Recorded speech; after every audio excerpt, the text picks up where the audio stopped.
আপনারা কার পদত্যাগ চাচ্ছেন? আমরা সরকারের পদত্যাগ চাই। স্বৈরাচার বুঝেন, অনেক হয়েছে ভাই, অনেক দিন ধরে।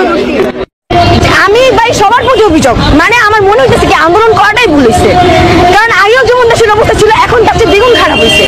আমার মনে হইতেছে কি আন্দোলন করাটাই ভুল হয়েছে, কারণ আগেও যেমন দেশের অবস্থা ছিল এখন তার চেয়ে দ্বিগুণ খারাপ হয়েছে। আসিফ নজরুল, যিনি বর্তমানে আইন উপদেষ্টা, আসিফ নজরুল স্যার, উনি কিন্তু আন্দোলনের সময় আমাদের সাথে দিনরাত এক করে থাকছে। রাত্রেবেলা ওনাকে পাইছি, দিনের বেলা পাইছি আন্দোলনের সময়। এখন ওনার সাথে দেখা করা তো দূরে থাক, আপনার ওনার সাথে যদি কথা বলতে চাই তাহলে 1-2 সপ্তাহ 3 সপ্তাহ ওয়েট করতে হয়।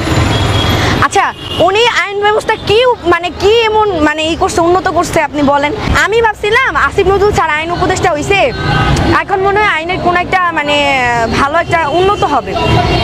আমি ভাই সবার প্রতি অভিযোগ, মানে আমার মনে হইতেছে কি আন্দোলন করাটাই ভুল হয়েছে, কারণ আগেও যেমন দেশের অবস্থা ছিল এখন তার চেয়ে দ্বিগুণ খারাপ হয়েছে। আসিফ নজরুল স্যারের আইন উপদেষ্টা বসায়া উনি আইনটা কোনো রকম কোনো উন্নত করেই নাই।